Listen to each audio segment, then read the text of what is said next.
बिस्मिल्लाहिर्रहमानिर्रहीम। अस्सलाम वालेकुम फ्रेंड्स। जी फ्रेंड्स, आज का स्पेशल व्लॉग है आफ्ताब इकबाल साहब एंड जानी भाई के ऊपर।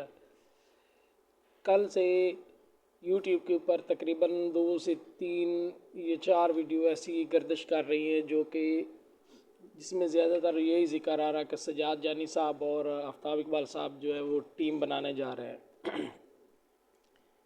तो मैंने पहले भी आपको बताया कि मैं जो है ऐसी कोई वीडियो देख कर या ऐसी कोई ख़बर सुनकर उसके ऊपर व्लॉग नहीं करता, क्योंकि जो वो खबर अथेंटिक ना हो, बाद में वो ऐसा काम ना हो तो इंसान झूठा पड़ जाता है।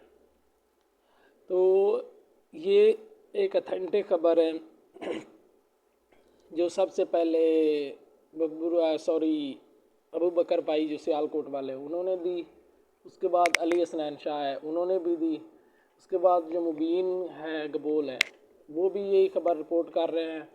और फिर जाकर मैंने सजाद जानी साहब का एक शो देखा जिसमें वो आफ्ताब इकबाल साहब का स्पेशल शुक्रिया अदा कर रहे हैं कि उन्होंने उनकी तारीफ़ की है। तो उसके बाद सजाद जानी भाई कहते हैं, अपनी टीम के साथ बैठे हुए कह रहे थे कि मैं अन करीब इंशाल्लाह दुबई आ रहा हूँ और मैं आफ्ताब इकबाल साहब से ज़रूर मुलाकात करूँगा। और उन्होंने कहा कि मेरी ये बहुत बड़ी ख्वाहिश है कि मैं बाकायदा आफ्ताब इकबाल साहब से मुलाकात करूं और उनके साथ बैठूं। तो ये जो बातें हो रही हैं कि वो दोनों शो बनाने के लिए जा रहे हैं, तो ये जो है ना 100% नहीं है।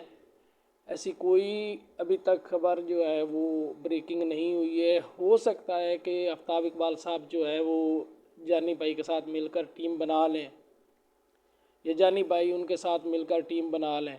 ये बहुत ज़्यादा इजी होना था, ये 100% टीम बन जानी थी अगर आफ्ताब इकबाल साहब पाकिस्तान में होते। तो अब वो पाकिस्तान में नहीं है, वो दुबई में है। बल्कि वो दुबई से भी हो सकता है कनाडा में अपना शो शिफ्ट कर लें। तो वजह एक ये भी हो सकती है कि मे बी ये टीम ना बने। और अगर बनती है, जिसके 50% चांस हैं, 100% नहीं है, 50% चांस हैं कि सजाद जानी साहब एंड जो टीम है उनकी सारी वो 7-8 लड़के, तो हो सकता है कि ये आफ्ताब इकबाल साहब की न्यू टीम हो। जो आफ्ताब इकबाल साहब ने बार बार कहा है कि मैं अब न्यू टीम लेकर आ रहा हूँ, मैं पुराने खिलाड़ियों के साथ नहीं खेलूँगा। एक तो उन्होंने ये क्लियर मैसेज दिया जो उनको छोड़कर चले गए उनके लिए कि भाई बस अब आपकी कोई गुंजाइश नहीं है। तो एक ये खबर थी। और दूसरी ये खबर है कि जो ना हमेशा आफ्ताब इकबाल साहब कहते हैं कि मैं अब सरप्राइज़ लाने लगा हूँ। 2-3 वीडियो में उन्होंने कहा है, तो हो सकता है वो सरप्राइज़ यही हो कि जानी भाई की टीम वो लेकर आए। अब आ जाते हैं, बब्बू राना साहब ने 2 से 3 के 4 इंटरव्यू दे दिए हैं मुख्तलिफ़ टीवी चैनल्स के ऊपर, मुख्तलिफ़ जगह के ऊपर। तो कहीं पर उन्होंने कुछ कहा, कहीं पर उन्होंने कुछ कहा। और जो कल एक इंटरव्यू आया उसमें उन्होंने बाकायदा ये कहा कि भाई मैं इंसान हूँ, मेरी बस हो गई थी, बस अब मैं इतनी बर्दाश्त होती, इससे ज़्यादा नहीं। उसके बाद उन्होंने आफ्ताब इकबाल साहब की जो वीकनेस है वो बयान करनी शुरू कर दी। उन्होंने कहा कि जो वो किसी की सुनते नहीं हैं, वो डांटते हैं, वो ये करते हैं, वो करते हैं। फिर उन्होंने आगा माजिद का हवाला दे दिया कि आगा माजिद से उन्होंने पर्सनल सवाल पूछे। तो ऐसी बात जो होती है, ये इन लोगों को उस वक्त क्यों याद आती है जब ये जो है ना छोड़ कर चले जाते हैं।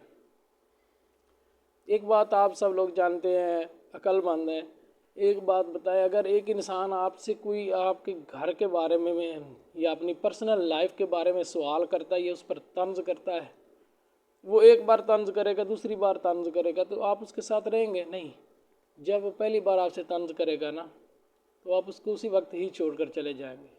वो आपका कितना अच्छा क्यों दोस्त ना हो, वो आपका कितना ज़्यादा करीबी क्यों ना हो। तो जो ये बात कर रहे हैं कि उन्होंने ज़ाती लाइफ पर बात की, तो ये सबसे बड़ा झूठ है, इसमें कोई सच्चाई नहीं है। आफ्ताब इकबाल साहब को क्या ज़रूरत, उन्होंने इनसे काम का कॉन्ट्रैक्ट किया हुआ है, इनके जो फैमिली मैटर हैं या इनके जो पर्सनल लाइफ है उसका नहीं। तो एक बात तो ये ख़त्म होगी। अगर इंसान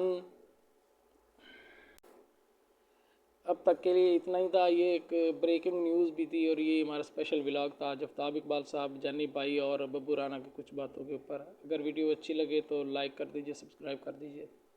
अल्लाह हाफिज़।